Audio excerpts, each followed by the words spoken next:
নমস্কার বন্ধুরা। ধর্ম হলো বহু চর্চিত বিষয়। আমরা সাধারণভাবে ধর্ম বলতে বুঝি হিন্দু ধর্ম, ইসলাম ধর্ম, খ্রিস্টান ধর্ম, জৈন ধর্ম ইত্যাদি। এইসব ধর্মের বিভিন্ন স্তর আছে। একদম উপরের স্তরে রয়েছে ধর্মীয় বিশ্বাস, তারপর পোশাক পরিচ্ছদ, আচার ও অনুষ্ঠান, মাহাত্ম্য, পৌরাণিক ঘটনা বা মিথোলজি, এবং সব শেষের স্তরে রয়েছে আধ্যাত্মিকতা। আমি আপনাদের বোঝার জন্য হিন্দু ধর্মকে বেছে নিলাম।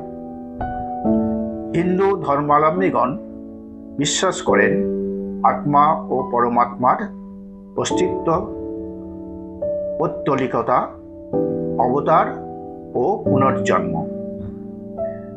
ধর্মীয় গুরুরা সম্প্রদায় ভেদে তিলক, মালা, গেরুয়া বসন, পাগড়ি, শিখা, লম্বা দাড়ি বা মুন্ডিত মস্তক আদি এই সকল প্রতীক বহন করেন। শৌচ, বাইরের ও অন্তরের, ব্রত, যাগযজ্ঞ, পূজা অর্চনা, বন্দনা ইত্যাদি হল আচার ও অনুষ্ঠান। দেবদেবীদের নিয়ে নানান পৌরাণিক গল্পকথা, যেমন ভগবান শ্রীকৃষ্ণের রাসলীলা আদি হল পৌরাণিক গল্প। দেবদেবীদের মাহাত্ম্য, যেমন দেবী দুর্গা মহিষাসুরকে বধ করেছিলেন, অর্থাৎ তিনি অশুভ শক্তির বিনাশ করেছিলেন। তাই সকল হিন্দুরা অশুভ শক্তির বিনাশ ও রক্ষার জন্য এই দেবী দুর্গাকে পূজা করেন। ঈশ্বরের প্রতি বিশ্বাস থেকে শুরু করে ক্রমে শ্রদ্ধা, নিষ্ঠা, রাগ ও ভাবের উদয় হয়। এই ভাব হলো আধ্যাত্মিকতা। এরপর ভাব থেকে ভক্তি, ভাব যখন স্থায়ী হয় তখন হয় রস। ভাব, ভক্তি, প্রেম, রস এই হলো আধ্যাত্মিকতার উপাদান। ঈশ্বরের প্রতি অহৈতুকী ভক্তি এবং প্রেম হলো ধর্মের শেষ স্তর, যেখানে একজন মানুষ নিজেকে হিন্দু বলে গর্ববোধ করে। একজন হিন্দুর কাছে সত্য হলো ঈশ্বর হলেন এই জগতের সৃষ্টি, স্থিতি, প্রলয়ের কর্তা। এই সত্যকে অন্য ধর্ম বা সম্প্রদায়ের অস্বীকার করতে পারেন, কিন্তু এই হিন্দু ধর্মের যে মূল আধ্যাত্মিক বিষয় ভক্তি ও প্রেম, সেটা তো সার্বজনীন। ভক্তি পারে মানুষের অহংকার ও দম্ভকে চূর্ণ করতে, একমাত্র প্রেমই পারে হিংসাকে জয় করতে। অহিংসা ও প্রেম হলো শান্তির দূত। ধর্ম হলো আধ্যাত্মিক চিন্তন ও ভাবনা। এই চিন্তা ও ভাবনা থেকে আসে পারমার্থিক জ্ঞান।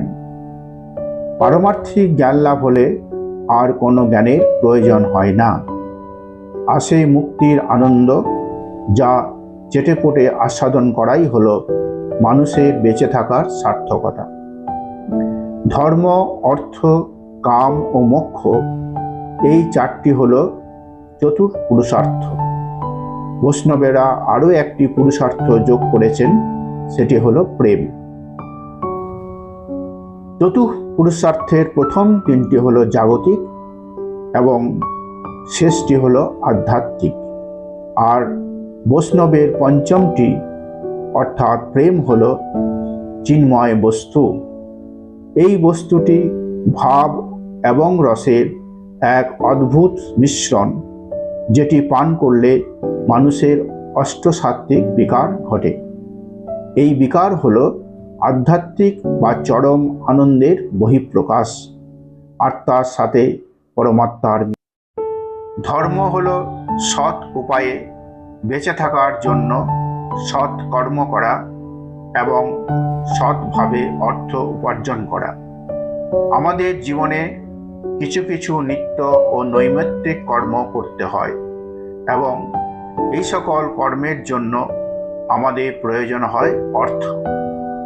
তাছাড়া আমাদের কামনা ও বাসনা পূরণের জন্য প্রয়োজন হয় অর্থ। এখানে সৎ শব্দটি খুবই গুরুত্বপূর্ণ। সৎ হলো সত্য বলা, হত্যা না করা, চুরি না করা, নেশা না করা বা জুয়া না খেলা, অবৈধ স্ত্রী সঙ্গ না করা। অর্থাৎ সত্য, অহিংসা, অচৌর্য, ব্রহ্মচর্য পালন এবং অপরিগ্রহ বা অনাসক্তি। এই 5টি নীতি আমাদেরকে সঠিক জ্ঞান দর্শন, সঠিক আচরণ, আত্মসংযম, নৈতিক মূল্যবোধ, আত্মশৃঙ্খলার এবং সঠিক ধ্যানের মধ্য দিয়ে আধ্যাত্মিক জগতে পা রাখতে সাহায্য করে এবং এক আত্ম উপলব্ধি স্তরে উন্নীত করে। এখানে মানুষ তার প্রকৃত স্বরূপ বা সত্তার কথা উপলব্ধি করেন। এই প্রকৃত সত্তার উপলব্ধি হলে সেই মানুষের মধ্যে থাকে না কোনো মোহ এবং দ্বন্দ্ব, হিংসা এবং বিরোধ। তিনি এইসবের ঊর্ধ্বে। মানবতাই হলো তার ধর্ম। তিনি সম্পূর্ণ এক মুক্ত পুরুষ। মানুষের ধর্ম হলো মানবতা, পশুর ধর্ম হলো পাশবিকতা। মানুষের মধ্যে এই 2 ধরনের ধর্ম বা গুণ লক্ষ্য করা যায়। অনেক সময় একই মানুষের মধ্যে এই 2টি গুণ লক্ষ্য করা যায়। এটি কেমন করে হয়? উত্তর খুব সহজ। ধর্ম, অর্থ ও কামের চক্রব্যূহে যারা সারা জীবন লিপ্ত থাকেন তারা কখনো মোক্ষ বা মুক্তির কথা চিন্তা ও ভাবনা করেন না। বিশ্বের বেশিরভাগ মানুষ এই জাগতিক চক্রব্যূহে আটকে থাকেন। সুতরাং এই সমস্ত মানুষের মধ্যে আধ্যাত্মিক চিন্তা ও ভাবনার উন্মেষ বা বিকাশ হয় না। তারা কামনা বাসনার সাগরে প্রতিযোগিতার সাঁতার কাটতে কাটতে ক্লান্ত হয়ে অবশেষে নির্বাণ লাভ করেন সত্য। কিন্তু সেই নির্বাণ হলো এক মুঠো ছাই। অনেকের কাছে এটাই হলো মুক্তি। অনেকেই এইসব জ্ঞান শ্রবণ করে ভাবতে শুরু করেছেন আমার কথা, তাই না বন্ধুরা? দেখুন, মানুষের আরেকটা ধর্ম আছে, সেটা হলো মানুষকে জ্ঞান দাও। এখানে জ্ঞান বলতে ডু ইট অর ডোন্ট ইট, অর্থাৎ এটা করো বা এটা করো না। কিন্তু নিজে ব্যক্তিগতভাবে এগুলো পালন করে না।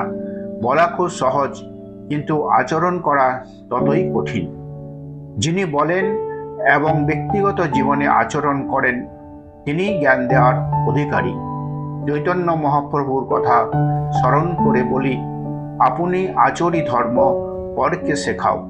তিনি সবকিছু ত্যাগ করে সন্ন্যাসী হয়ে মানুষের মধ্যে কৃষ্ণ প্রেম দাঁড়ে দাঁড়ে বিলি করেছিলেন। তিনি নিজে আচরণ করে পরকে শিক্ষা দিয়েছিলেন। এইরকম অসংখ্য মহানুভবেরা এই ভারতবর্ষে জন্মেছেন, সত্যকে উন্মোচন করে তুলে ধরেছেন, মানুষকে সঠিক পথে দিশা দিয়েছেন এবং নিজের মুক্তির সাথে সাথে অন্যের মুক্তির পথের সন্ধান দিয়েছেন। তাই আমি আপনাদের নতুন কিছু বলছি না, আমি শুধুমাত্র গির্জার ঘণ্টার ধ্বনির মতো মনে করিয়ে দিলাম, now it is time for prayer. আমরা জানি আমাদের প্রার্থনার সময়, তবুও ঘণ্টা আমাদের মনে করিয়ে দেয় সময় ও স্থান। এগুলো সেই মহান পুরুষদের কথা যা আবারও আপনাদের স্মরণ করিয়ে দিলাম এই সময়ে, যখন মায়া, মমতা, মোহ আমাদের একেবারে জাপটে ধরে বসেছে এবং বিশ্বের আকাশে অসহিষ্ণুতা, অসভ্যতা, বর্বরতা, হিংসা এবং সাম্প্রদায়িকতার বিজয় কেতন পতপত করে উঠছে। মানবিকতা, মূল্যবোধ, নৈতিকতা, আদর্শ এগুলো এখন শুধুমাত্র একটি শব্দ। এখন প্রশ্ন হলো, মানুষের মধ্যে এই সব গুণের কেন অবমূল্যায়ন হলো? আমার মতে এর পিছনে অনেক কারণের মধ্যে একটি কারণ হলো পশ্চিমী শিক্ষা ব্যবস্থার অনুকরণ। পশ্চিমী শিক্ষা ব্যবস্থা বিজ্ঞান ও প্রযুক্তিকে কাজে লাগিয়ে মানুষের জীবনযাপনে এক প্রভূত উন্নতি সাধন করেছেন এবং সেই সঙ্গে একটা ভোগবাদী ও পুঁজিবাদী সমাজ ব্যবস্থা গড়ে তুলেছেন। এর ফলে মানুষের আধ্যাত্মিক চিন্তা ও ভাবনার মান ক্রমশ নিচের দিকে ধাবিত হওয়ায় মূল্যবোধ, নৈতিকতা ইত্যাদির গুণগুলিও হ্রাস পেয়েছে। যা হবার তাই হয়েছে এই ঋষি ও মুনির দেশ ভারতবর্ষে আমাদের সাত্ত্বিক গুণগুলিও হ্রাস পেয়েছে। কিছু মানুষের মধ্যে প্রবলতর হয়ে উঠেছে রাজসিক গুণ এবং বেশিরভাগ মানুষের মধ্যে প্রবলতম হয়ে উঠেছে তামসিক গুণ। মানুষের এই সকল গুণের হ্রাস বৃদ্ধি কোনো নতুন ঘটনা নয়, এটা স্বাভাবিক। প্রকৃতির মধ্যে এই সকল গুণের হ্রাস ও বৃদ্ধি ঘটে। এই হ্রাস ও বৃদ্ধির ফলে জগৎ যেমন সৃষ্টি হয় তেমনি ধ্বংসও হয়। মানুষ হলো প্রকৃতিজাত, মানুষের মধ্যে এই ধরনের প্রবণতা দেখা যায়।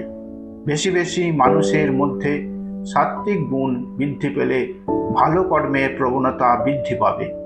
মানুষ ভালো কর্ম করলে মানুষের নৈতিকতা, মূল্যবোধ ও আদর্শের মান বৃদ্ধি পাবে এবং সেই সঙ্গে সমাজ কলুষিত অবস্থা থেকে মুক্ত হবে, বৈষম্যের অবসান হবে এবং সমতা আসবে। এখন মানুষের সাত্ত্বিক গুণ কিভাবে বৃদ্ধি সম্ভব তা নিয়ে আলোচনা করা যাক। প্রথমে যেটা দরকার তা হলো সাত্ত্বিক আহার, নিরামিষ প্রোটিনযুক্ত আহার। দ্বিতীয় হলো আধ্যাত্মিক পরিবেশে পড়াশোনা এবং তার সাথে যোগ ব্যায়াম। তৃতীয়ত সংস্কৃত ভাষার প্রসার ও এই ভাষাকে জাতীয় ভাষা হিসাবে স্বীকৃত দেওয়ার ব্যবস্থা করা। বেদ, উপনিষদ, গীতার মূল অংশগুলি, বিশেষ করে আধ্যাত্মিক তত্ত্বগুলি পাঠ্যক্রমে অন্তর্ভুক্ত করা উচিত। চতুর্থত ক্রান্তিবীর ও বীরাঙ্গনাদের জীবন ও আদর্শ বেশি বেশি করে সমাজের মানুষের সামনে তুলে ধরা। মোদ্দা কথা হলো আধ্যাত্মিক পরিবেশে গুরুকুল শিক্ষা ব্যবস্থার প্রচলন। এর ফল হাতে হাতে মিলছে এই দক্ষিণের রাজ্য কর্ণাটকে। এই রাজ্যে বিভিন্ন ধর্ম সম্প্রদায়ের গুরুরা, সমাজ সংস্কারেরা এবং শিক্ষাবিদেরা আধুনিক বিজ্ঞান ভিত্তিক শিক্ষার সাথে সাথে আধ্যাত্মিকমূলক শিক্ষা ব্যবস্থা চালু করেছেন, যাতে করে শৈশব থেকে তাদের মধ্যে নৈতিকতা ও মূল্যবোধের একটা ধারণা জন্মে। আধ্যাত্মিক জ্ঞানের উন্মেষ হয়। এখানে প্রচুর মঠ ও মন্দিরে গীতার শ্লোক নিয়মিত পাঠ করানো হয়। তাছাড়া নিজস্ব ঘরানার সঙ্গীত ও নাচের তালিমও দেওয়া হয়। কিছুটা হলেও দক্ষিণের এই রাজ্যের মানুষ ভারতবর্ষের যে প্রাচীন গুরুকুল শিক্ষা ব্যবস্থা তা ধরে রাখার চেষ্টা করেছেন বলে আমার পর্যবেক্ষণে ধরা পড়েছে। তাই এখানকার মানুষের মধ্যে একটি আধ্যাত্মিক ভাব লক্ষ্য করা যায়। এই ভাব আমি লক্ষ্য করেছি আমাদের পশ্চিমবাংলার নবদ্বীপে ও মায়াপুরে। এক সময়ে নবদ্বীপ ছিল অক্সফোর্ড অফ ইন্ডিয়া। সুরধনী গঙ্গার ধারে নবদ্বীপে প্রায় সারা বছর কোনো না কোনো উৎসব, পূজা, ব্রত, অনুষ্ঠান ইত্যাদি লেগেই থাকে। মানুষ সারা বছর আনন্দে মেতে থাকেন। এখানে ঠিক তাই, সমস্ত মানুষের মধ্যে অন্তরে ভক্তির প্লাবন। মানুষের মধ্যে একটা সংযত ভাব। সমাজ বিভিন্ন ধর্ম, সম্প্রদায়, জাতি, বর্ণে বিভক্ত। ভাষা এক, কন্নড়। ফুল হলো এদের জীবনের অঙ্গ। ভক্তি ও প্রেমের বন্ধনে এরা সবাই আবদ্ধ। কর্ণাটক হলো ভক্তির আন্দোলনের প্রতিকৃতি। কর্ণাটক হলো ভক্তিভূমি। কবির কথা ধার করে শেষ করি, বিবিধের মাঝে দেখো মিলন মহান, লক্ষ্য একটাই, মানুষের উন্নতি। এই প্রবন্ধের একটাই উদ্দেশ্য হলো ধর্মের যে অন্তর্নিহিত বস্তু তা হলো আধ্যাত্মিকতা। সাত্ত্বিকভাবে ধর্মভ্রষ্ট মানুষ এই বস্তুকে নিয়ে বেশি বেশি করে লালন পালন করুন, চিন্তা ও মন্থন করুন, সত্যের উপলব্ধি করুন, কারণ এই সত্যের জন্ম নেই, মৃত্যু নেই। এই সত্য নিত্য, চিরন্তন ও শাশ্বত। অসত মা সদ্গময়, তমস মা জ্যোতির্গময়, মৃত্যুর মা অমৃতম গময়।